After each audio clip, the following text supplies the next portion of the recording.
Ito na yung penultimate episode. Si Mark medyo nagwo-worry na sa episode 2. Hindi na masyado sa episode 4. Dito naman sa episode 5. Baka naman, si Attorney Gamboa. Medyo matuwa-tuwa na tayo. At kasama natin, of course, dito si Mr. 0.6%. Pero magpa-presidente pa rin. Sir Liamas, kamusta naman ang opposition since last week we talked? I hope okay naman, at least weekly na tayo nag-update dito until papasok na tayo sa full election cycle. Meron bang mga marites dyan dun sa mga grand coalition ng opposition? Kasi speaking of opposition, the news we can start with at least right now is Sonny Trillanes is on the offensive. Parang he's a man on a mission, no? Wala siyang pake kung ano sasabihin mo sa kanya, whatever. He's a man on a mission. Nakakaso na siya sa kila Pulong, meron naman siyang kaso kanina. Can we talk about the cases that Sonny Trillanes is filing? He's a man on a mission, obviously. Tanong ko nga sa kanya kanina, so itong mga kasong pinapile mo, bagamat dumadami, are just but the tip of the iceberg. Dahil sa dami ng pwede mo ikaso, no, tungkol sa drugs, tungkol sa extrajudicial killings, tungkol sa corruption, no, ay nakikita mo ba, Sunny, na marami ka pa pwedeng i-file na kaso? Sabi niya, definitely. Definitely, no? Kaya baka sabi ko nga sa kanya, baka wala ka ng panahon para kumampanya sa Caloocan. Baka baka 24/7 ay nag-aaral ka lang ng mga kaso na isasampa, no? Kaya Ito medyo yung tipong nanalo na sa buhay bago natalo sa race. Baka may ganun ng vibes, di ba? Yung sa Olympics, kami hindi nanalo pero nanalo sa buhay. Kaya medyo natawa siya. Kaya sabi ko sa kanya, huwag kang mag-alala, Sunny. Pag tumakbo akong presidente, kukunin kitang vice president. Ikaw, Mark, anong intindi mo dun sa cases na final ni Sonny? Ayun, tatlo, 'di ba? Yung isa kay Pulong, at saka kay Mans, yung dalawa kay Bongo tsaka kay Duterte. Pero pakiramdam ko at sa medyo mga nagtatanong-tanong din ako, I think palapit ng palapit at ang susunod ng punteriya ay si Sara na eh. So meron na para sa tatay, meron na para doon sa kapatid, meron na para sa asawa at doon sa kanang kamay. I think ang next target na ay si Sara eh. Meron na din para sa tatay ko, kay Spokes. Si Sara na yung next na nakaset eh. Kasi pag lumagpas pa ng 2025 at hindi pa ano, 'di ba? So I think doon na papunta eh. So I think yun ang kaya nga yung calls niya eh for the opposition, 'di ba? Na tignan na ang kumbaga yung mga Duterte yung kalaban ngayon. Kumbaga now is not the time to bring back yung mga awayan nung 80s and yung awayan ng mga pamilya. Let's finish this job first. Panagutin natin yung mga ano. Kayo binabash nyo ako na sinasabi nyo ganito ganito. Pero ako yung nagsasampa ng kaso. Ako yung doing the hard work of building up these cases na ang daming nakita ko kanina nandun ako sa Padre Faura.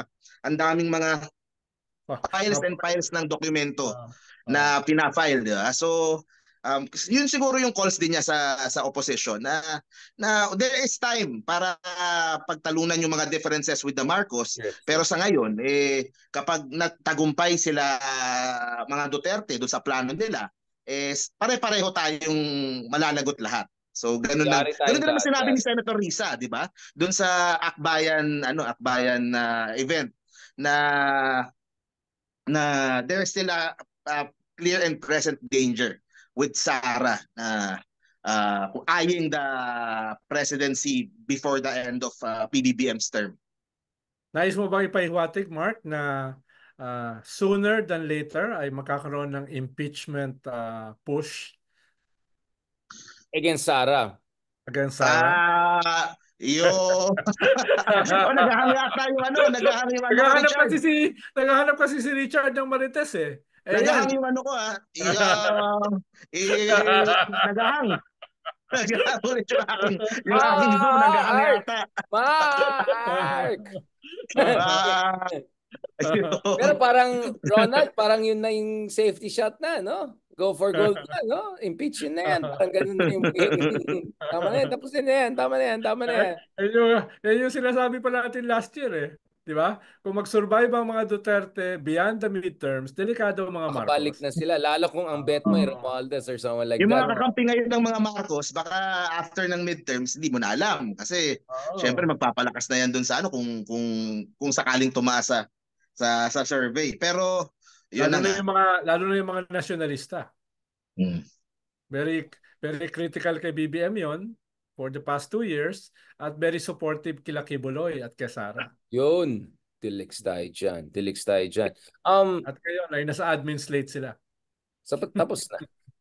Ito na nga, may window na Ronald, if there were to win if there were a window for impeachment, is it before the end of the year, before election, or right after elections once they get a huge majority? Medyo mahirap kasi kung after the elections. No? Ang best time pa rin nila ay before the election. Ang problema, the question of time. Dahil filing mo candidacy na sa October, so hindi ko alam if they have enough time. Pero Pero pangit ang labas, di ba? Nang papa-impeach mo uh, habang election or gano'n. pero hindi na to usapin ng aesthetics Usapin na ito ng kwan ng survival. Robotics. Robotics. All out war na eh. Survival na ito Hindi na to Survival na eh. All out ano na eh. Hindi na to Plus, usapin ng i-factor mo pa yung China and ano. So, kung idagdag mo ICC. pa yun eh. Kasi almost Oo. certain na ICC will come up with something before the end of the year. It's just a question of before elections or right after certificate candidates are filed. So, baka i-bar the goods moment na nila yan. Pag sumabay-sabay na yan, go for it na, no? Go for G. Ito kasi yung panahon na strongest yung administration. After the midterm, hindi mo na sigurado yung strength mo. Hindi mo na sigurado eh. Kung meron mang moves. Lalo na kailangan mo ng 2/3 sa Senate. So, ngayon yung time para makuha yung 2/3 na yon. After the terms, mahirap na. After the mahirap na. Kay Trillanes din naman ang galing yung hashtag na yun eh. Na hashtag impeach Sara. Sa tweet niya yun eh. Isang tweet niya yun eh. Tapos may mga tweet siya na parang Sara is unfit. Parang mentally unfit for the job. Yung interview namin, yun yung argument niya talaga. And napapansin ko doon sa mga vloggers, kahit yung mga admin vloggers, kinukuha na yun eh. Yun na yung ginagamit nilang ginagamit nilang basihan. And makikita natin habang nape-pressure itong kampo nila Sara, kung how she will react, kung how this will affect yung kanyang mental state. So medyo magulo talaga. So it would be interesting yung sinabi ni Senator Risa na ganun. So how the opposition would play dito sa buong sa buong laban na ito. Okay ba yun sa'yo, Richard? Hindi sa amin nanggaling ni Mark, nanggaling mismo kay Senator Sonny Trillanes. No? Kala ko sa mami ni natin, galing kay mami. Yung marites na yan, hindi sa amin nanggaling. Akala galing kay mami. Nandun yan sa sa Twitter niya. Ayan naman, wala akong sinasabi. Wala kami alam sa mga impeachment moves na yan. Kasi saan nilang galing yan. So, last point, what should the opposition do in the meantime? To be relevant, to gain momentum and set the tone. Sabi nga ni Mark kanina, consolidate the 5%. No, or more, no? Consolidate that as the skeleton of a machinery. No, yun ang tapos unti-unti kumutkot ka dun sa undecided, kumutkot ka dun sa napabayaan na pink wave na hindi mo kinonsolidate, na probably kasama dun sa 31% na ayaw dun sa vote sa Duterte at saka sa Marcos, no? Doon ka kumutkot. Grassroots din, no? Doon ka kumutkot. Tapos if you can get 10%, no, you're very significant. Dahil yung Duterte pababa 16%, ikaw ay pataas from 5% to 10%. So it's about momentum no?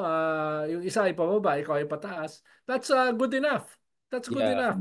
Tama yun Para sa akin it's about accepting kung nasaan ka where you are politically in the nation If you are 5%, 'di ba?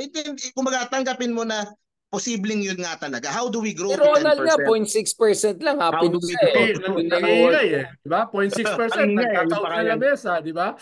So 5% pa, di ba? Ang pinaka-advantage naman ng pink na grupo or progressive or kung ano man itatawag diyan.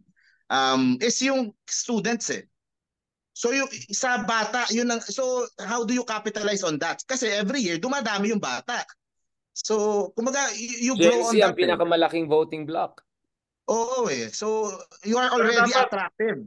Pero dapat linawin, sino ba talaga yung leader, no? Ito na yung leader, no? Ito na yung leader, no? Wait, Mag-unite diyan, no? more like Ronald, linawin na si Risa ang leader. Yes, More yes. like that. Hindi ba Yan. pwedeng dalawa? Hindi ba pwedeng si Lenny tsaka si Risa, co-leader sila? Pwede. Pwede Pero din, di ba? Pwede din. dapat Para lang wala ng confusion. dahil yung peak wave kasi marami doon, ang tingin pa rin si Lenny. Si Lenny. So kailangan si Lenny tumulong na yung tinitingnan siya as a leader ay unti-unti may pasa na talaga kay May Risa. pasa. No? Silang dalawa, no? They could lead together siguro. Which means kailangan makita sila magkasama. Dahil hindi sila nakikita magkasama eh. Buti pa nga si Shell Magno nakasama si Lenny do sa kanyang podcast eh. No, na magkasama sila. Si Risa hindi masyado nakikita nakasama ni Lenny. So kaya dapat mai-transfer yung kay Risa. At panghuli, yung brand. Ano yung brand ng opposition? Kung makikita mo dito sa Okta survey, it's about Marcos and Duterte brand, no? Kung sa next survey lalabas na yung presidential preference ay Tulfo, so it's about 3 brands. The Marcos brand na wala namang kandidatong klaro, the Duterte brand na gumuguho, and the Tulfo brand. Ano yung brand ng opposition? Ano yung Siguro, ang pinag-uusapan din natin to madalas, they could start by choosing a name. Ano ba pangalan talaga nila? Yes. Ano ba? Pink ba tayo? Progressive ba tayo? O pink ba kayo? Yellow ba kayo? Laban yellow, sign pink ba ba kayo? tayo? Laban sign ba yan? Ganyan ba? O Oo. yung lakuna na ganyan, no? O ano ba? Siguro decide first on a name. Kung ano tatawag natin sa grupo natin.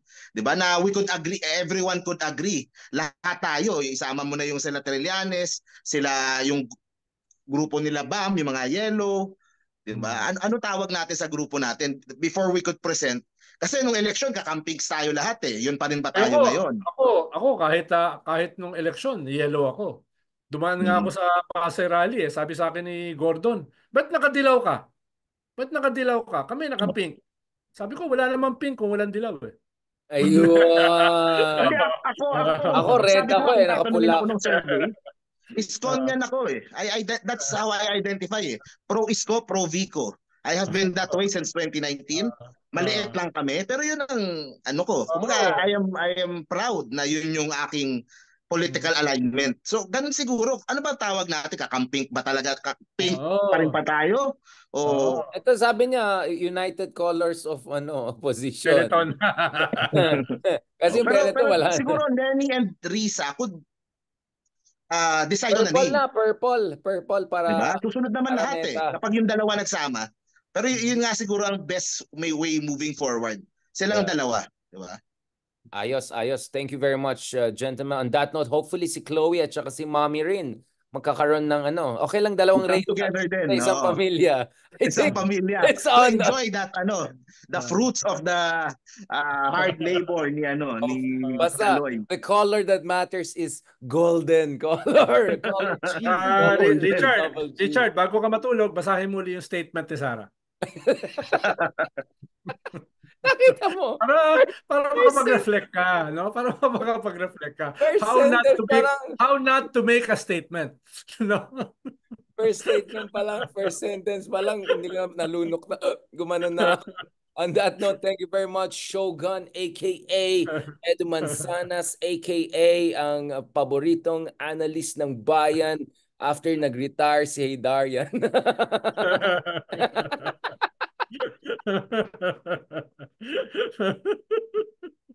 Following your footsteps. Yun talaga. Talagang Shogun. At ito talagang newly inaugurated attorney ng bayan, si Mark Gamboa, models ngayon, senador. Talaga may nagtatanong sa akin eh. Parang hindi nila sigurado eh. Abogado ba yun? And actually, I think hereditary. Like father, like son eh. Oo, hereditary. Like father, like son. Kaya nga yun eh, Bianca Mark dapat yun, hindi Biancham lang yun. Dapat kasama ako dun eh. Pero baka naman kami ni Ronald, pwede naman kami masupra dyan. Baka may aviation school din na pwede kami paaralin ni Ronald. On that note, Thank you very much. Okay, good God night. willing, next week in Good night. person na tayo. Guys, let's go legit. Let's go big. Mark, i-finalize na natin. The room we're getting, I think, is big enough just in case for guests kasi may nagtatanong. Hopefully in the future, we can also have guests in person. Obviously, konti lang.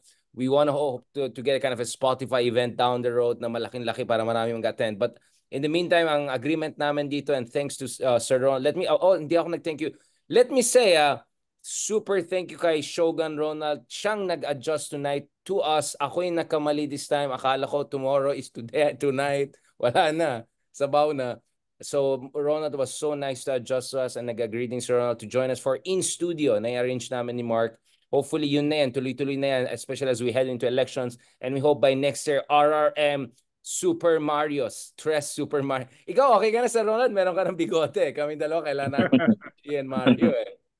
So paggawa kami ng graphics yan. So ito na mga ka-RRM, it's official na. Kami nang itatapat nyo kay Cool Pals.